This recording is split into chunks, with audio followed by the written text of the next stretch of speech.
Hey everyone, welcome back to the channel. Thank you for being here. My name is Andrew, coming to you from the beautiful Carolinas. Today's topic is going to be the narcissist needs you believing that you need them.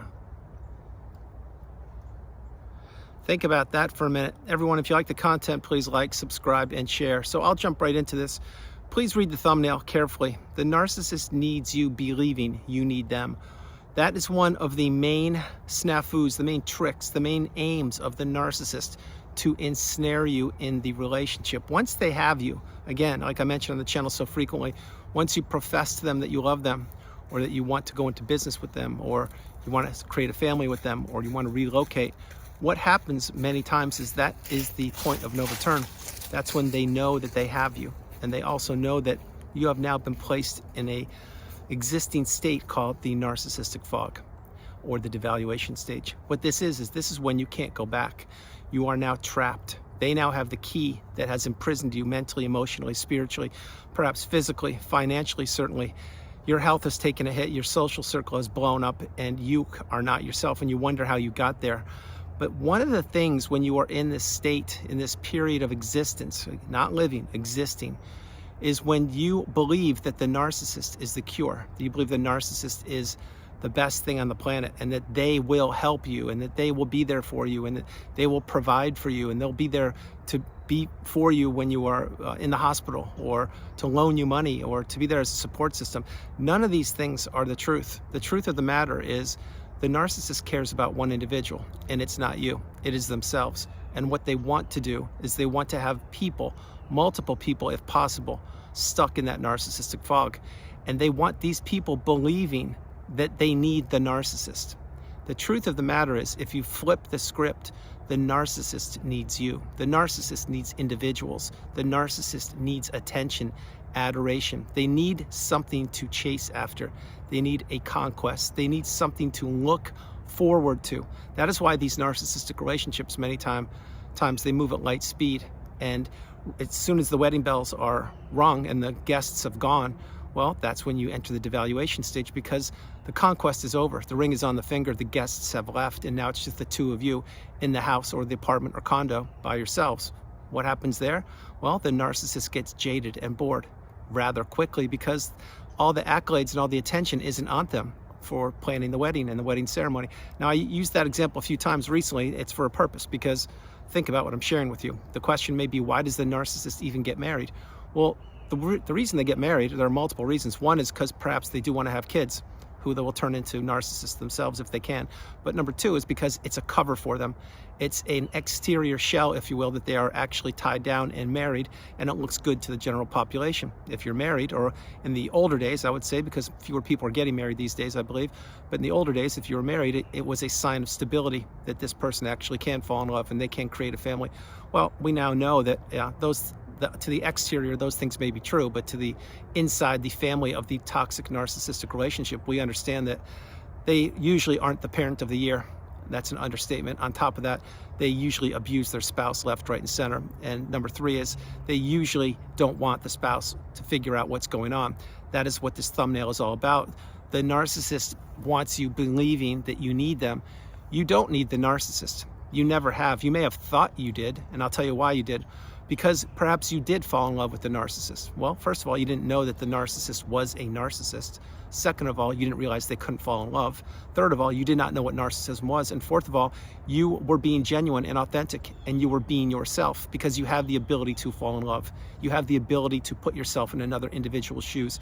You have the ability to want the best for the other individual, which in this case was your spouse, let's say, or a sibling, or mom, dad, whomever. But the narcissist can't do any of those things. What they can do is they can manipulate people, wear a mask, dupe them, trick them, trap them, ensnare them in the narcissistic fog, and keep them pining for them. This is why so frequently, let's say that you are trying to break free from the narcissistic romantic relationship, as an example. It could be a friendship too. It can be anything, but I'm just gonna focus on this for a moment. That's why these relationships, if you're trying to divorce the narcissist, they are some of the most challenging, trying, difficult experiences to go through, because the narcissists, they now know most likely that you have caught on to them. And if you've caught on to them, and perhaps you even called them a narcissist, and I would not do that, but if you did, Now they really know that you know. And what are they going to do? Well, they're going to say, oh, you think you're so smart and you actually called me something? Well, what I'll do is maybe I'll call you that back, or I'll act like I don't know what the word means. Or what I'll do is I'll ramp up the abuse and I'll drag out the divorce through the legal systems as long as possible. And I'll bleed you dry financially, emotionally, spiritually, health-wise. That's what I'll do. That's what these narcissistic people try to do each and every day all over the planet. And they game the system, whatever that expression is, because they know that they're not in a rush. And they know that the longer they extract your resources from you, the longer that will go on. And they're already grooming other individuals while they're actually getting divorced. Think about this. So why the narcissist wanted you believing that you needed them, that is one of the master illusions done or administered by the narcissist. You see, they want, everything is upside down in a narcissistic relationship. What's in is out, what is top is bottom, and left and right, and etc. But they want you believing that you need them. They want you pining for them. That is why, think about this, the Hoover, and I've mentioned the Hoover recently on videos because it's the holiday season, and that's many times when the narcissist pops up and tries to Hoover individuals. But the narcissist, why do you think they Hoover people? I'll tell you why. There are multiple reasons, but one is because they are testing the waters with you. They're seeing if that trauma bond is still in place. They're seeing if you've broken the ties, the emotional ties, the financial ties, the physical ties, the spiritual ties. And if you have, then you're well on your way on the healing path. Now, of course, there will be a mountain of work you'll have to do. And if you know what I'm talking about, drop comments below, because it's not just as easy as breaking those ties. You still have to work on yourself and process things, but that's for a whole different video. But that's what a Hoover is. That's one reason they would Hoover. Another reason they would Hoover is because they haven't had a good, viable source of supply in a while. In other words, no one's given them the attention that you gave them. And they're thinking that you're going to go back and take them back again one more time for another round of abuse. And perhaps you did that in the past. You accepted the Hoover. Maybe you accepted it multiple times. And then you realize that, wow, every time I accept this person back, the duration of the time that we are together, it is shorter and shorter, and the abuse gets ramped up. And every time they tell me that they've changed, or they've healed, or they've seen a therapist, or they've found Jesus, or they've discovered that they need me and they can't do without me, that's all smoke and mirrors. That's meant to get me stuck back in the narcissistic fog. So all the work I did previously is thrown out the window, and I'll have to start all over from scratch. That's what a Hoover essentially is. Understand the narcissist will play the relationship with you any way possible. They'll come at you from a position of authority, of power, of victim, of hurt, of distrust, or they will spin any conversation any way they possibly can. And that's why when the ending of the relationship takes place, let's say you were discarded, what happens? Well, the narcissist has the smear campaign well underway, and they've already gotten to the key members of your social circle or support system, and they've told them whatever they wanted to tell them. But I can assure you, it wasn't that you were an incredible human being or you were a beautiful, bright, shining light. It was that you did something or you didn't do something, or that you're not a good person. And all these people, i.e. the flying monkeys or the people that were listening to the smear campaign, most of them believe it. They believe what the narcissist says. Why? Well, that reason is because the narcissist is painting a false narrative of the picture of you, and you can't defend yourself. That's number one. And number two is because they believe in the narcissist because they aren't strong enough to believe that, or to challenge what the narcissist says. So they just take what the narcissist says at face value. That's why so many times when you begin the relationship with the narcissist, they will tell you that they're a victim, or that their ex-lover did them wrong, or that their ex-spouses didn't support them, or they never were available, or that they got taken advantage of in business. They will come at you as the victim, as the wolf in sheep's clothing, if you will. Like they will act one way and they will be somebody completely different. And they'll get you to put your guard down. They will figure out if you're an empath. They will play on your heartstrings, and eventually they will get close to you. And when they get close to you, what will they do? That's when they will really start to learn about you, and they will figure out, oh, this person has a lot of money. Okay, well, I'll just play the poor card. I don't have much money, and maybe I can move in with you for a period of time, and maybe you can help me start a business, or maybe you can put a roof over my head for a while, or maybe you can loan me some money because you have extra money. They do all these things, and what is that meant to do? It's meant to get you closer to them. Let's say, example, you loan them $10,000 as an example. Well, maybe that is or isn't a lot of money to you, but it's still a lot of money to me, I'll tell you that. Well, when they do that, and then they're not paying you back, what happens? Well, now you are attached to the narcissist financially, and the narcissist knows this, and they want you to be thinking about how you're going to get your money back when your attention should be spent elsewhere, like working or living or exercising, whatever you're doing. But that $10,000 that is a decent amount of money, now you're trying to figure out how to get it back. And the narcissist knows this. Understand what I'm sharing with you. These are the mental mind games of the narcissist. This is exactly how they thrive. So let's stick on the $10,000 money that you loan them. Well, then they tell you, hey, you know, I just another month. As a matter of fact, I'm going to get a big windfall pretty soon. Can you just loan me a couple more grand? And you're like, well, no, I really shouldn't, but okay, it's, you know, maybe you're having a tough time. And you loan them a couple more $1,000, which is a lot of money. I'm just saying, if you did that, then what happens? Now they're in the whole 13,000, and what happens? You don't see that money. Then the narcissist will tell you, no, I needed more time. They're dragging it out. It's the same thing if you're divorcing the narcissist.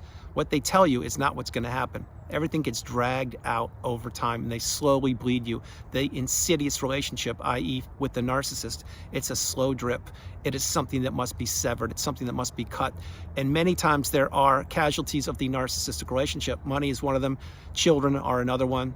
Your job, your status, your health. There are so many different casualties. People are casualties of the narcissistic relationship. It's not just going to be one person, but you're going to have to figure out eventually where to cut your ties and where to cut your losses also. That's for a whole different video again.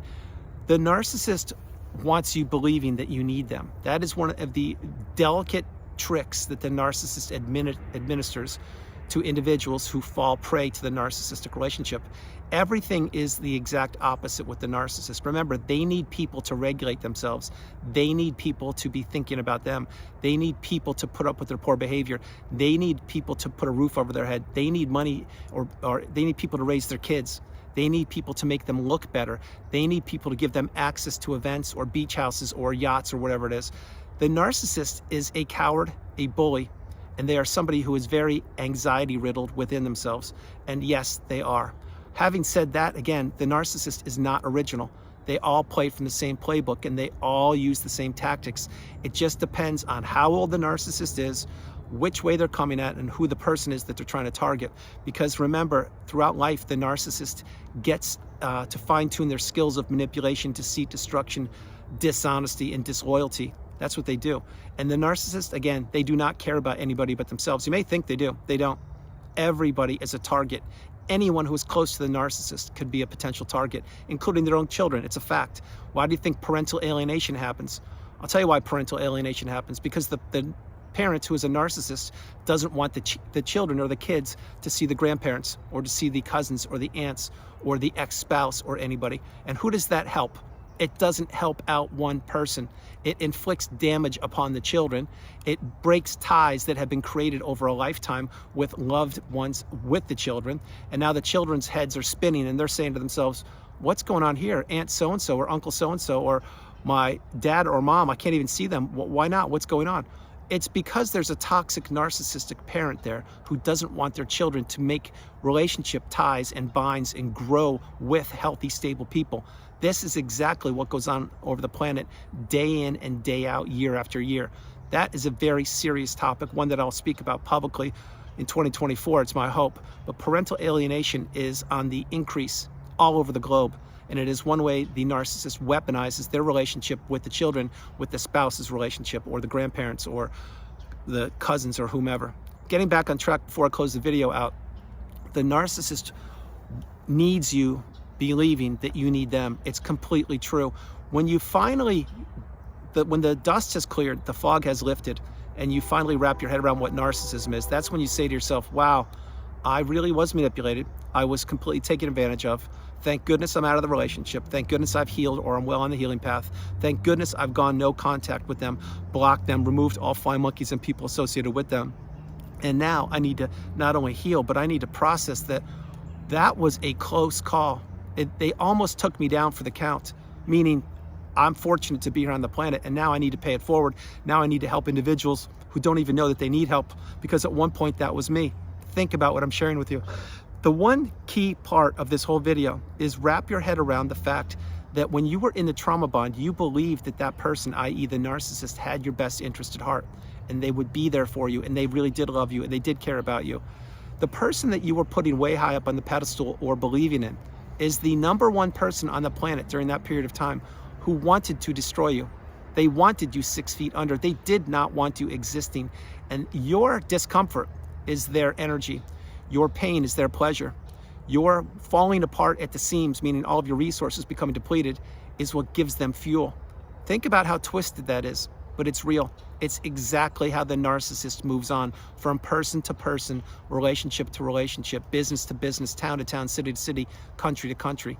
They look for unsuspecting individuals who have not gone through the toxic narcissistic relationship, or they recycle past relationships of perhaps other narcissists or toxic individuals or people that haven't healed, and they're not strong enough to break the trauma bond, or they never found my channel. All of these things and more are what encompass the toxic narcissistic relationship, and not one of them are good. Not one of them. So guys, that's the video. I hope you liked it. I loved doing it from the beautiful Carolinas. This is Andrew. Namaste. Have a great afternoon, evening, or morning, no matter where you are on the planet. You are not alone. Remember that. God bless you. I love you, and I'll talk to you tomorrow. All right, bye.